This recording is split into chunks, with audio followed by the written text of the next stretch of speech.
இயேசு கிறிஸ்துவின் நாமத்தினாலே என்னுடைய அன்பின் வாழ்த்துக்கள். காட்ஸ் பிளஸிங் டே, கடவுளின் ஆசீர்வாத நாள் என்ற ஊழியத்துக்கு உங்க அன்போட வரவேற்கிற இன்றைக்கான தேவ வார்த்தையில நீங்க கேட்டீங்கன்னாக்கா, யோவேல் 2ஆம் அதிகாரம் 13வது வசனத்துல, நீங்கள் உங்கள் வஸ்திரங்களை அல்ல உங்கள் இருதயத்தை கிழித்து உங்கள் தேவனாகிய கர்த்தரிடத்தில் திரும்புங்கள். அவர் இரக்கமும் மன உருக்கமும் நீடிய சாந்தமும் மிகுந்த கிருபையும் உள்ளவர். அவர் தீங்குக்கு மனஸ்தாபப்படுகிறார்ன்ட்டு வசனம் இருக்குங்க. எத்தனை பேருக்கு புரியுது?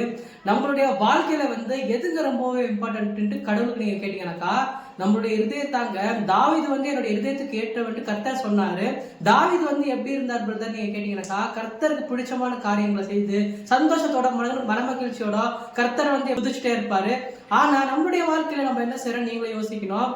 ஒரு சின்ன சின்ன பிரச்சனை வந்தா சர்ச்சுக்கு போகாம இருக்கிறது, பாஸ்டர் எதனா அட்வைஸ் பண்ணாலும் சரி சர்ச்சுக்கு போறதை நிறுத்திடுவாங்க. நீங்க கர்த்தர் இடத்துல திரும்பணும்னு இங்க வசனம் சொல்றதை தவிர பாஸ்டர் இடத்துல திரும்புங்க, இல்ல அதே போல இவாஞ்சலிஸ்ட்ல திரும்புங்கன்ட்டு கர்த்தர் சொல்லவே இல்லை.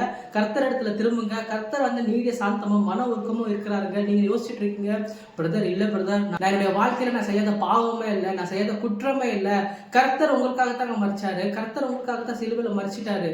ஆனா நிறைய பேர் அவங்களுடைய மனசுல குற்ற உணர்ச்சியோட இருக்கிறீங்க. இந்த வீடியோ பாக்குறவங்க கண்டிப்பா கடவுள் உங்களை ஏத்துக்குவாங்க.